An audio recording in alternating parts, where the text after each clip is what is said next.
everybody, and welcome to the In the Numbers podcast. I am your host once again, Jarvis Hall, Executive Director of the East Metro STEAM Partnership, one of the 13 STEM hubs in Oregon. We are representing East Multnomah County. We are excited today.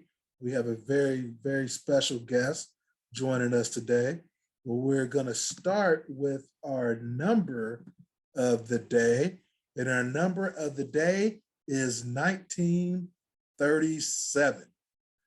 And 1937 is a special number because it is a result of the National Apprenticeship, or the Fitzgerald Act of 1937, that we have minimum standards around registered apprenticeship programs that qualify and are set by the DOL to be part of the National Apprenticeship System. And having that number, we are excited today to bring on our special guest and give her a big round of applause for Pat Daniels, the Executive Director of Constructing Hope. Give her a big round of applause. We're going to bring her in here. Pat, how are you doing today? Good morning, Jarvis. I'm doing great. Thank you for inviting me today. No, I thank you for being here. I am excited to have Constructing Hope on. What a lot of folks who may not know about it, Constructing Hope is a pre-apprenticeship program, and it's one that's very dear to my heart. Prior to my role here as a director of the East Metro STEAM Partnership, the STEM Hub in East County, I had worked for a number of years with the city of Portland and in the recruitment area. And part of my role was to go around, and we found that the number one issue in particular in getting folks of color and other underrepresented communities were not being hired in the city. It wasn't necessarily because they didn't have the skills, it's because they didn't understand that the city application and hiring process was different than what might be out there in the private sector. So a resume and cover letter that would work at John's Incorporated was not going to work at the city of Portland. And so we would go around and do workshops literally on how to apply for the city. Like it was its own process. And some of the workshops I would do were actually were with Constructing Hope over in the New Columbia sometimes, and doing some workshops there when I would have recruitments around utility worker and some of those positions. And so it was always really cool to go to Constructing Hope, talk to people who've been through the pre-apprenticeship program, and then see them actually working in the city years later. And then of course, once you're in at the utility worker level, then folks were moving up to construction equipment operators and other things like that. And going from a position where they might have been impoverished before to making a really good salary and doing some really good work. It was really cool to see that all the way from the beginning. But first, let me turn it over to you and just talk a little bit about Constructing Hope and what it is and what it does. And I know about it, but I want to make sure the folks at home know about it. Okay, Constructing Hope, as you said, is a pre-apprenticeship training program. And in pre, we found that, as you said, to enter a union or to enter construction work is a different process than your average application. When you apply, they're looking at your ability to do the work, but do you understand the culture of working in that industry? So Constructing Hope offers a free 10-week program. In that 10-week program, we're preparing you to get in to enter the construction industry. So that all begins with safety. Our first week is just mini safety classes, because that's the most important thing about construction. So there's an OSHA 10 safety. We go through first aid and CPR. We give you a certificate in confined space. because that's the one area where you may be working in a very small confined space. And maybe you don't know that you're claustrophobic because you've never had to do this before. So this training is really important to help you decide, is this the area that you'd like to be in? In addition to the confined space is fall protection. You know, when you're building buildings, it starts on the ground level, but a lot of times those buildings are going to go up 20 stories. So are you afraid of height? And let's get the safety training that goes along with working in that environment. The next thing we do is we want to make sure that you know about the various trades.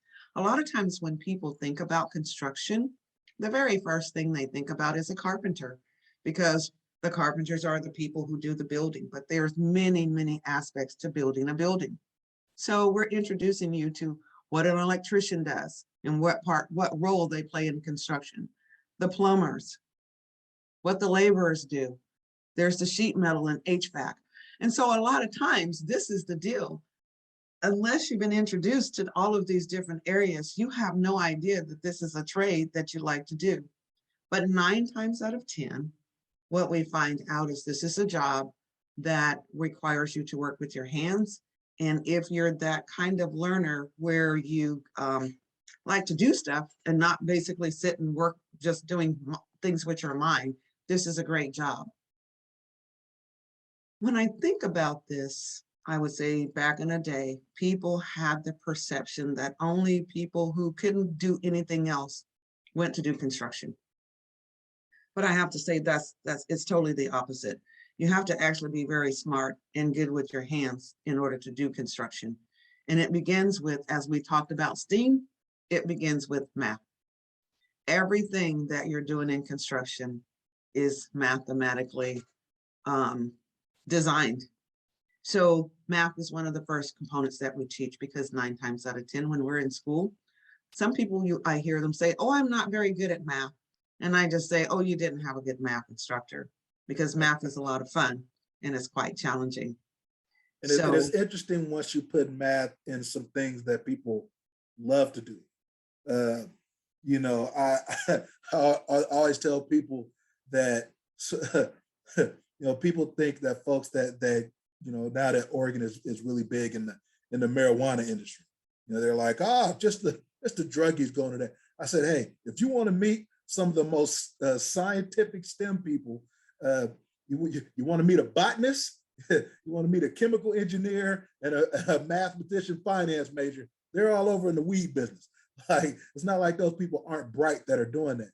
And some people might think, I'll get into construction, anybody can do that. No, you cannot.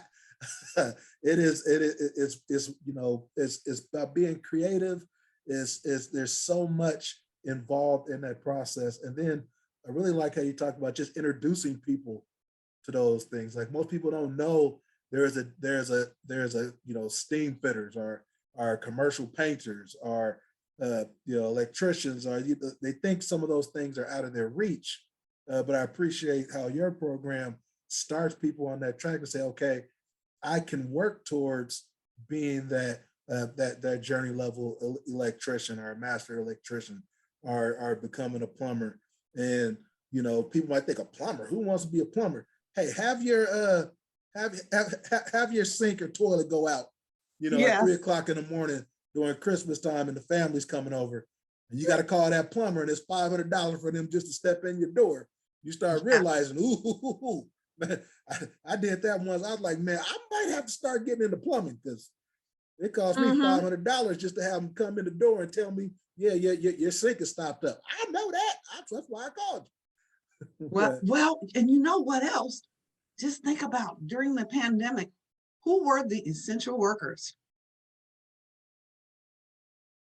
Construction did not stop. Hospitals and construction was essential work. I felt bad for some of them.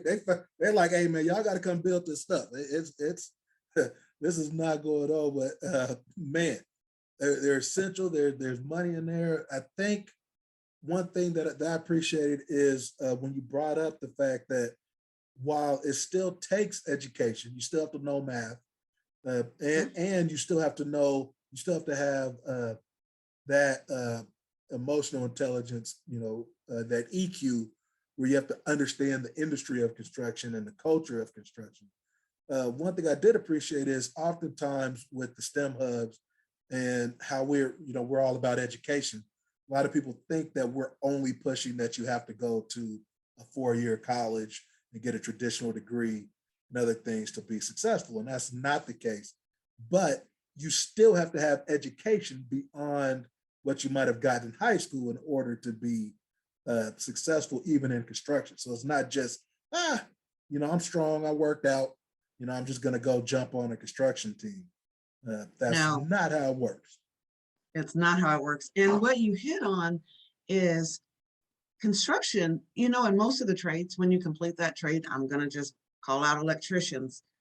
When you complete your apprenticeship as an electrician, most of these trades have an associate degree, because they fail to realize that in the construction industry, as an apprenticeship, is paid learning.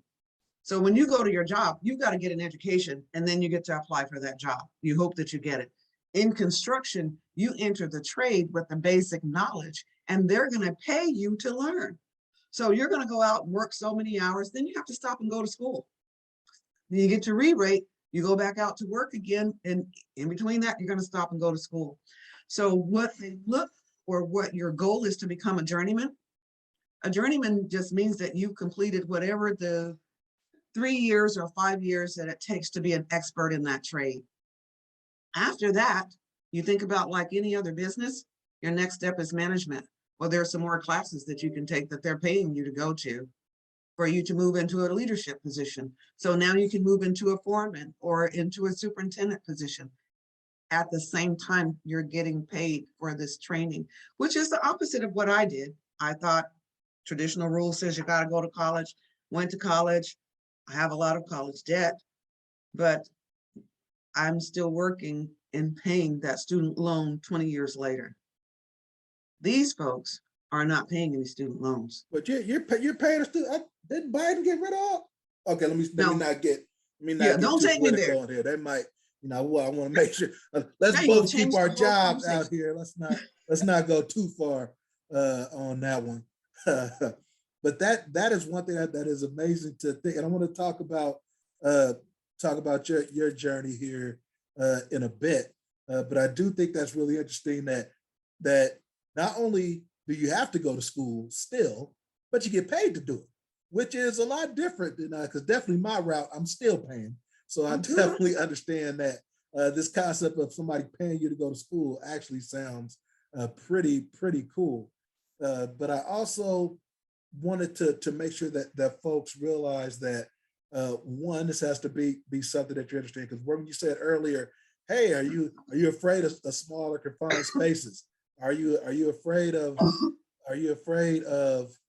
heights? I would have said yes and yes, which meant I would have been out the program real early. But one thing, just from my personal experience, is I remember I was doing a information session for utility workers, and it happened to be we were hosting it at the Water Bureau. There were some folks that were from Constructing Hope there, and a couple other programs were there, and I still remember someone saying, it was a group of folks, and they were asking me about my job at the city and how I worked, and my work conditions, which at the time were in a cubicle. I was in a cubicle for most of the day, unless I was doing a presentation. And their whole thing was, man, I don't see how you could work in a cubicle. That is crazy. And I'm sitting here thinking like, man, I don't know how you could be out on the road in this 95-degree weather or in the ice or snow and stuff. They're like, I couldn't imagine working inside. And I'm thinking the whole time, I can imagine working outside. But in that, know that you can have the work kind of environment that you like, and it doesn't, the fact that you might not have went the traditional college route, one, you're still going to get that education through the construction process, especially the further up you would like to go. But even if you do that route, it doesn't mean you have to be necessarily stationed in a cubicle. You can go out and get these skills and get this training and work in construction. And it can look different for different folks. Well, there's many levels. And so when you get to the higher level of construction, there's an architect. There's somebody's got to design the building, the architect and the engineers. So those are the folks who are also in the office, but they spend a little bit of time out on the job site because they're designing the building.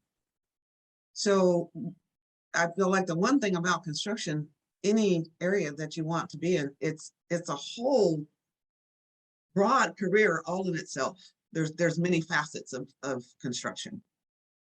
Yes, yes, and I'm excited. We're going to talk a little bit about that. Let me take a quick sponsor break.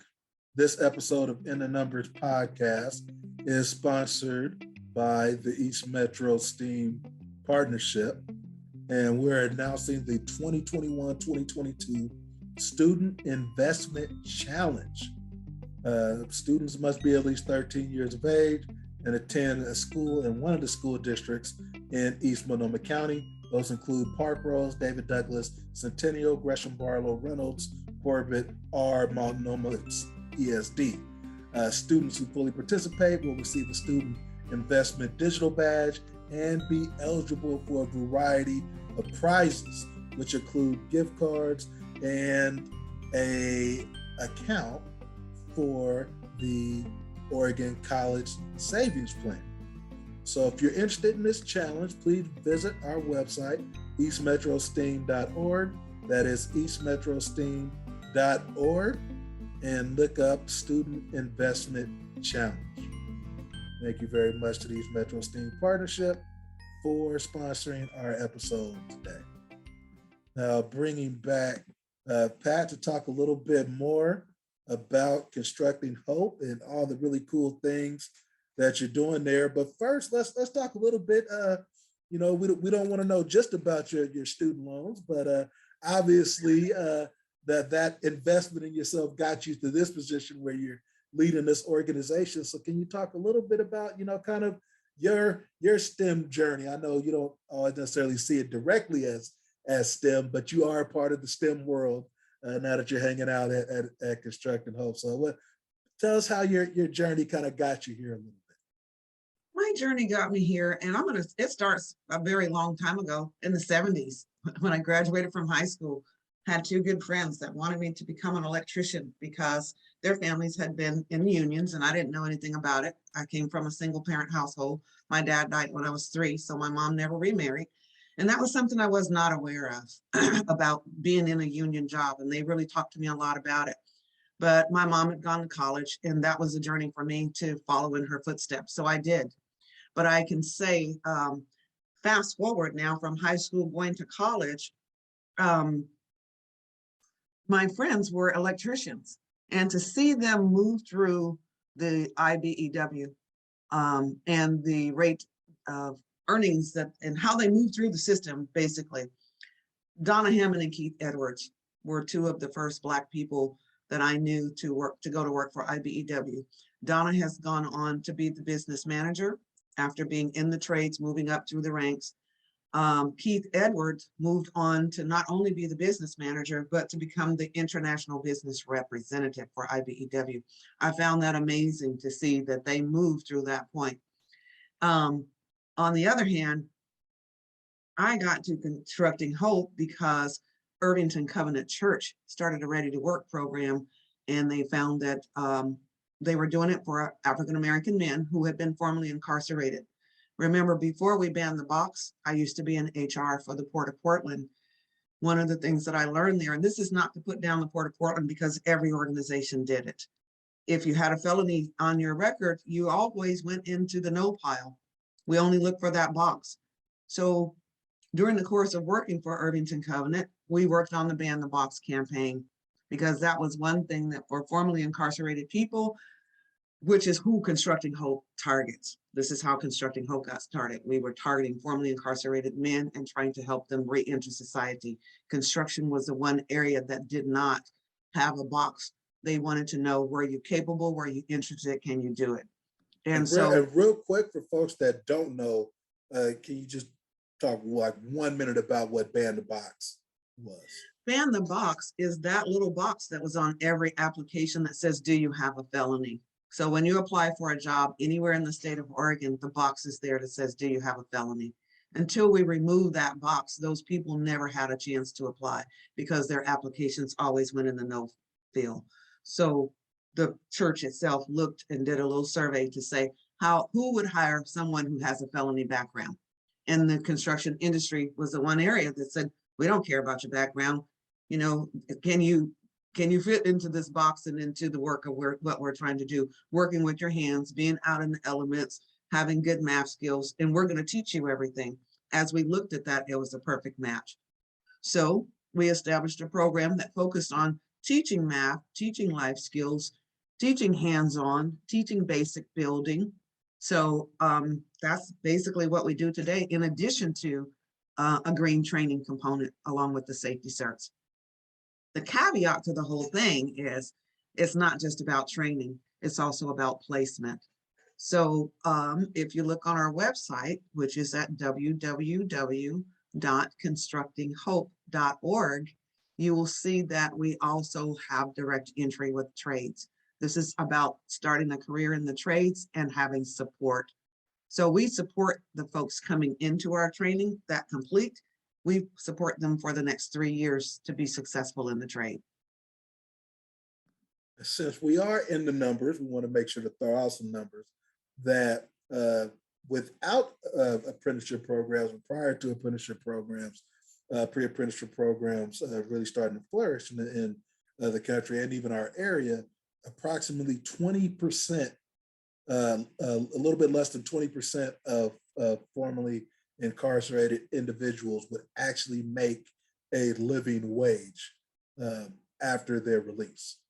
So to give you an idea of that. So 80% of folks who were incarcerated were not making a living wage after their release, which of course is what is often the number one factor in recidivism rates of folks, because they're not able to find gainful employment.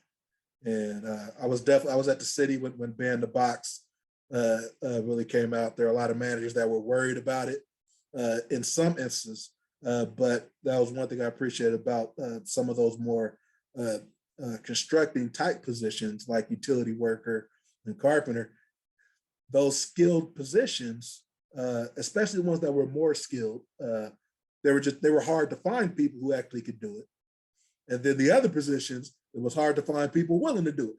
So it was like, hey, can we get somebody who either can do it or just wants to do it? And often it was those folks who were who got training to be able to do that.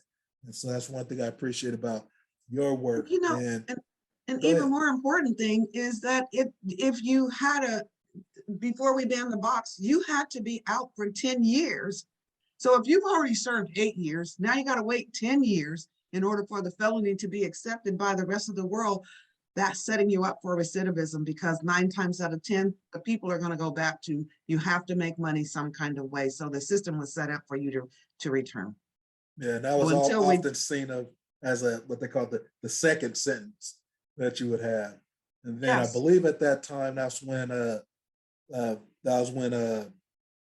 think you were Roy J from I think I worked with Roy J to expunge people's records. Yeah, that was back when a lot of that started, because that was the reason that folks were giving was, hey, you know, if they didn't have this on their record, then we would hire them. So folks like Roy J and his project locally here in Portland, and then the Black United Fund, I think, was doing some things around that as well to help expunge folks' records, because that was becoming an issue. I mean, it was already an issue, but it was that second sentence. You served your time, especially for those folks who were nonviolent crimes and even and things like that, were often banned from employment. And so, and 9 times out of 10, that was our low-income people. Yeah. So this construction was truly a way, because you think about right now and in the last year, starting wages is not lower than $20 an hour. So when you think about to start a job at $20 an hour, and above, because if you get a job that's prevailing wage, some of those jobs are starting at $32 an hour. Now, Can you talk the a little bit culture. about, I know prevailing wage, I want to make sure that folks know. So what is, when you say prevailing wage, what does that mean? Prevailing wage is a living wage, and that's just another way of saying it. In the construction industry, because of the type of work that you're doing, it's a living wage that is, what's the best way for me to explain it? A living wage that is a percentage of what a journeyman makes when they're an expert at doing this work.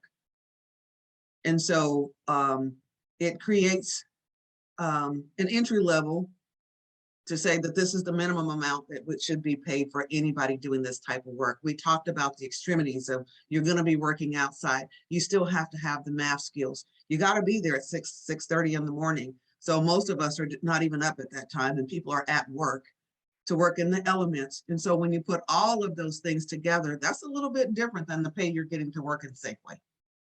That's the best way that I can explain what is prevailing wage. It is a wage that is a percentage of a journeyman's wages that would be paid for the work that you're doing. So one thing that I like is that things like prevailing wage, and of course those OSHA regulations and things like that, are things to are things to protect those workers. And so, especially when folks are bidding, there of course are private sector construction projects, but there's a lot of money that comes out of construction projects that are civic construction projects, either federal, state. Had a buddy who did a lot of stuff with TriMet on their constructing projects. And when individuals and businesses are bidding on these projects, there's a tendency, of course, to try to have the lowest bid. And one way to have a lower bid is to control your labor costs. And by having a lot of these jobs that aren't prevailing wage are union work, it protects those who are the most vulnerable in these positions to make sure that they aren't that they're being paid a living wage, especially for the work that they're doing. Yes. And that is an amazing thing. So you and one thing I will note, especially since you said Irvington Church was a way that kind of got you involved. I do believe Jesus was in the construction field last time. He was a carpenter. Last time I heard. Now I don't know if he went through a pre-apprenticeship program per se. Well, actually, pre-apprenticeship was who taught him. That's really where it came from. Remember, those trades are passed down from the father to the son. That is true. That was the apprenticeship. Right. So they might have been Constructing Hope Jerusalem that he might have went to. It might have went to the Nazareth one. So someone there taught him, and then he had to pass those skills down to the next person. And then over time, people are innovative and continue to perfect it. Just like now we're talking about STEM or STEAM. So now we've moved into building efficient buildings. So when you talk about STEAM, that's the part of the construction part, is now we've moved from just building buildings to now we have building efficient buildings, green building. So now everything is moving into this whole green economy now. Yeah, and that's one thing, is you're always going to have to build something. So that's one thing. If you ever look at, folks are thinking about different jobs and what might be available and what might be, they're worried about AI kind of taking over some things, and you're seeing that in the manufacturing area, but you have not seen that yet on a large scale in the constructing area. And so you're still seeing that need for human labor on the construction side, and it doesn't look like that's going to change any soon. It's actually changing, even though there's more equipment that's involved now. I spent some time with the Northwest College of Construction a little bit as they helped us with some recruitments. It was interesting seeing just even changes to stuff like a dump truck or a backhoe or a forklift, now versus when it was, 20 years ago. They even the controls are different on a lot of the equipment. But to see some of those changes, but to still see that need for the actual physical labor to be a part of it, and it's not something that's necessarily taken over by machines. But that computer element is starting to become a little bit more in the process. Do you all have some training around some of those computer processes or things No, like that as a the way piece? our training is set up right now, the computer process that we're doing is with COVID, everything has moved online. So we're doing online training. So we are providing laptops or Chromebooks for our participants, and they get an introduction to computers because everything that we're doing is online with the exception of hands-on training. So they're learning how to schedule, they're learning how to use Word and Excel, they're learning how to use their computer to do research papers. And then the computer is theirs to keep because as you move up in the trades, remember, you're still going to be taking classes. So we're hoping that they'll use those Chromebooks to continue to be successful because when they're in the class, they actually have to write a paper about the trade that they're going to go into. Because one way we know that this is what's funny. When we start our class every term, people come in, they've looked at the wages. I want to be an electrician. I'm going to be a plumber. I'm going to do this. Okay, so while you're in the training, we'll introduce you to 6 or 7 trades and you get a hands-on training at those trades. At the end of the class, everybody that was going to be an electrician is now going to sheet metal. The folks who said, I'm really going to be a carpenter starts out as a laborer. So it's amazing to see that. I'm excited that people find where they really want to be. Because what you're looking at before, that's because sheet metal looks cool though, because you get to wear the mask and you have the what's the torch called? The whatever it's called. You got the torch. Yeah, the torch. Yeah, and it looks cool. First thing I think of as an electrician is I'm about to get electrocuted. That's the first thing I think of. And I'm like, I don't want to nowhere near no, I don't want to touch electricity, no, I've never met an electrician that hasn't been shot. So between that and all my trade classes in high school, which I wish they would put back more of, and some schools are doing some of that. Some schools do have the CTE. Yes, I think it was a big problem with Measure 5 years ago. Kind of changed how we looked at funding and how we did some of that. But the CTE element has helped a lot. The community colleges being engaged in a lot of that helps also. But really, I would do that one. Sheet metal definitely sounds very cool. Electrician, definitely stay away from because I'm not getting electrocuted. But I always felt like plumbers made the most. That was one I'm like, if I could deal with all the literal crap, I might want to think about that one. But there are so many of them. And don't forget about the heavy equipment operators. Oh man, that takes me back. Those are fun times. But I do realize that it is amazing just how much people just aren't exposed to. And right. How many people in the unions for years, it was often generations that were in the unions. We had a name for that. It was called fathers, brothers, and in-laws. Yes, yeah, that's who was in the meeting hall. It was always somebody's brother, somebody's, and that's why I also appreciate the work of Oregon tradeswomen, because it was often male dominated. It was always, sons, uncles, nephews, etc. That was how it was passed down. So now we're going to have mothers, daughters, and sisters. Hey, I'm all in for it.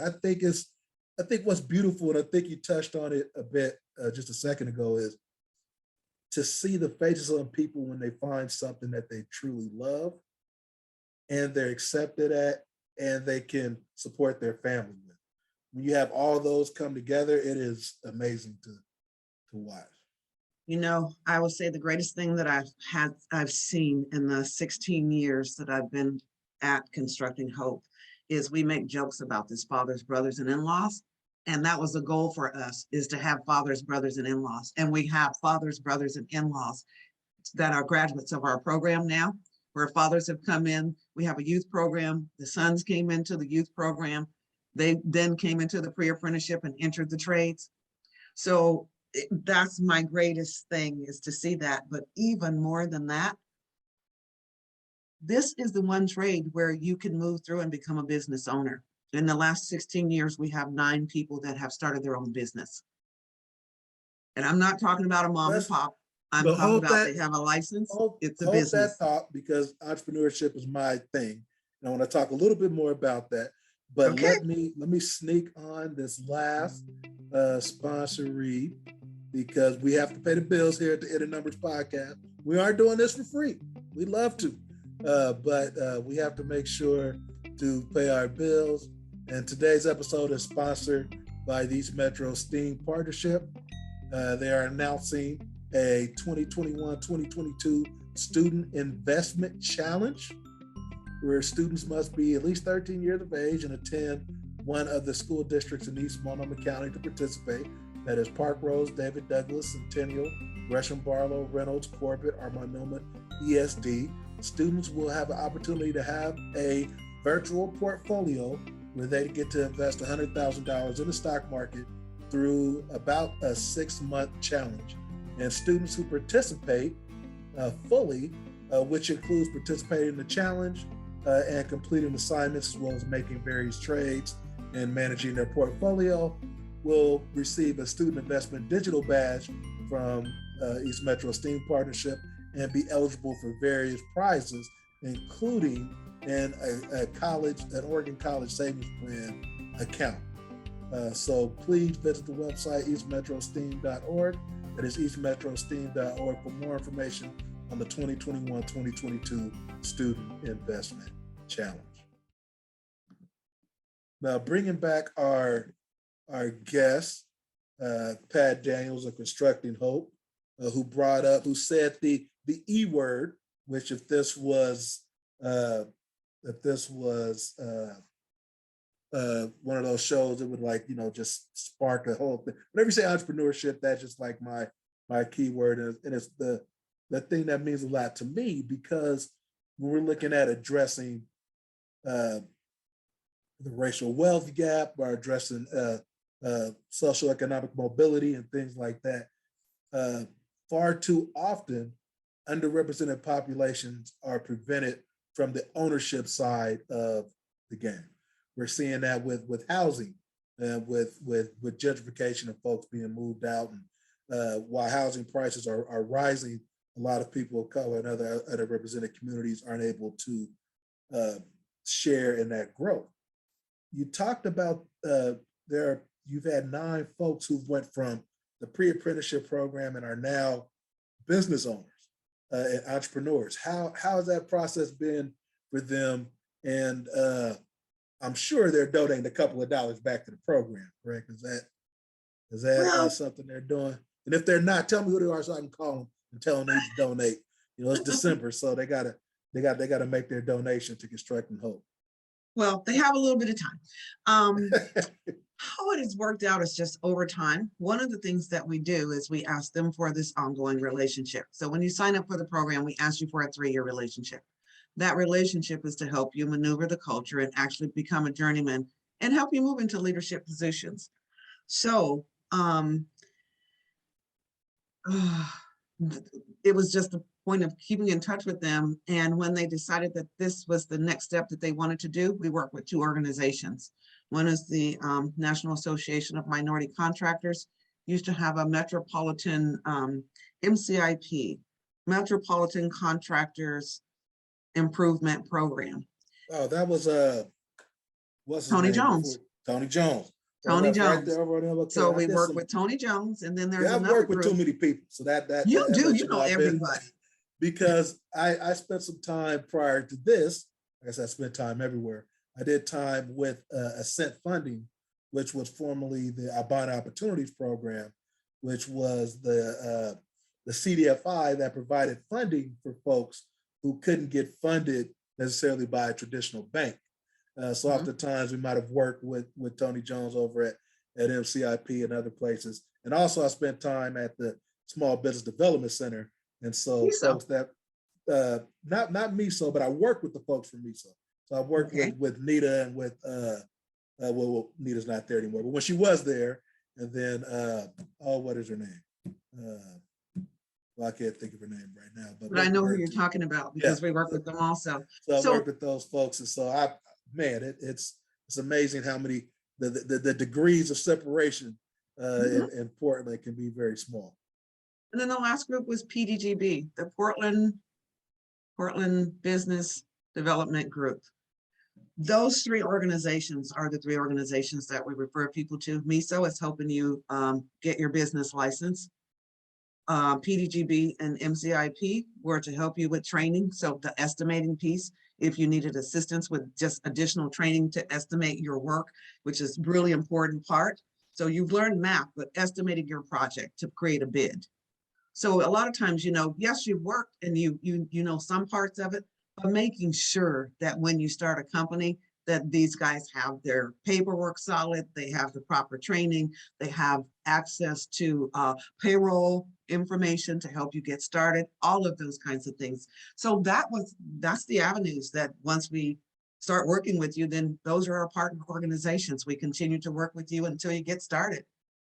Yeah, so you start taking some of those classes and writing some of those papers, and then you start seeing, oh, wait a second, I wrote a paper for this class. Well, I can write a bid for this particular thing, and I can, if I sat through the class at Constructing Hope, well, I can sit through the class to get the minority and women's small emerging women, minority, and emerging small business designation. So I can bid for some of these contracts too, and maybe I don't necessarily have to be employed by Stanska. Maybe I can subcontract with Stanska. So then we're putting you with mentors, the larger other organizations, the larger organizations that can mentor you with those projects. They can actually bid a small section of the work for you to build your company. So it's a serious, strong relationship. I would say if I could say anything, I would say all of this work is about building relationships. Right. And what would you say to folks who might be like yourself, who might have went to college or might have did some other things, to think, hey, I don't necessarily fit in construction per se, but when they see someone like yourself who's building relationships, not just with funders, but with organizations that are helping people who they just think, man, I just want to help people. What would you say to them if they were getting involved in this type of philanthropy type of work that is centered around CTE and STEM and changing lives and stuff? What would you say to that person who's like, I'm going to start the next, Constructing Hope or the next whatever? What advice would you have for them as they were jumping into this area from the kind of program and nonprofit side of this work? I would say, just the other day, I realized that the grant writer that I'm working with as a nonprofit, you're only as good as your grant writer. So I would say if you're starting a nonprofit, that is a key part. The other thing is you really have to be committed. This is like my life work. I can't say that I start from 7 to 5. I work 24 hours a day, because if you're committed to this work, it's a lot on the front end to get started. In building your staff, you have to be willing to put the time in to make it work. So having a good grant writer and having a great mentor. I've had a lot of people that mentored me along the way in creating the board. So creating my board was a sense of building, again, it's about building those relationships and knowing where is the important relationship that's going to create success for your business. When I turn that around, my first thing was, I said I wanted to create training that was going to be good for both union and non-union. So I have direct entry with non-union, and I learned everything about Northwest College of Construction and their requirements. And I built my curriculum with them around their requirements. Then I did the same thing with each trade. So just remember, if you're going to send people to an organization, you need to make sure that you know what that organization is looking for and how is your training going to match where you're trying to send them to. So that's probably the most important thing. And understanding, like for us, we target all low-income people. With low-income people, we know that they have a safety, the weakest safety net. And I mean, like, if your car stopped today and you couldn't get to work, it's not as important as if you're in construction. And we know that every person that's going to that job is imperative that you're there. making sure that you can meet the needs of your job. So one of the things that we're doing in our class is making sure that you can get somewhere at 6:30 in the morning, even if it's on public transportation. So just looking for the pitfalls and making sure that you can help them not fall into those pitfalls and have good relationships where you can actually talk through. So I would say at Constructing Hope, we have case managers. The case managers are making sure that everybody's needs are met. I have a job developer that's a separate person who's going to hand you off to the trade that you're going into and make sure that you're going to be successful in that trade, and we check on you. And keeping the dialogue going so that you know that we're there to support you. I think that definitely resonates with a lot of the teachers who are going to be watching this in these counties. Sometimes people focus so much on that curriculum, or what's your curriculum and how do you justify your curriculum, when so much of it is about relationships and being empathetic to where people are in their life.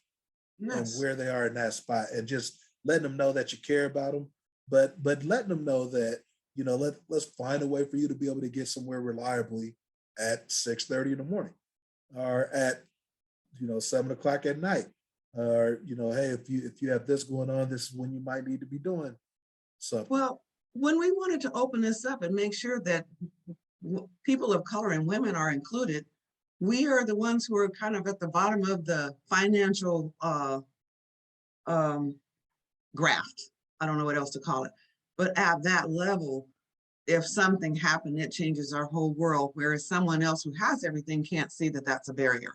So how do we look at barriers and know who you're addressing when you're dealing with people who are low income?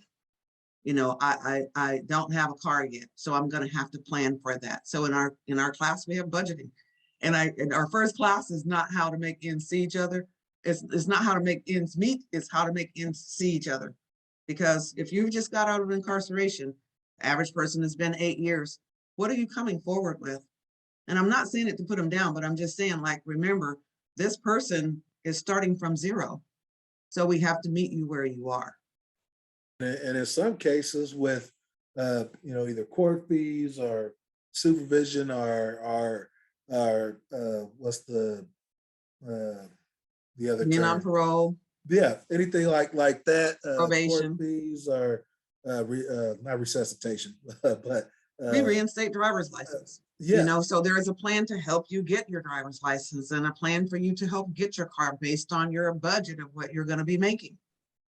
But a lot of people don't see that's so much of your work, is that social aspect of it, because those are the things that often stop people from getting positions. Not even just the knowledge of the trade or the work is, for many jobs, and I remember this from recruiting from the city, you had to have you had to have a driver's license, and you had to have and then they would throw this on there, you had to have a driving license and an acceptable driving record. And so then they had to go back to what was an acceptable driving record. And so a lot of folks were pushing to saying, hey, you don't necessarily need the acceptable driving record like when they apply, maybe they just need it by when they would actually start work. And those recruitments in those days would be, they would do an eligible list for like 2 years for like utility work.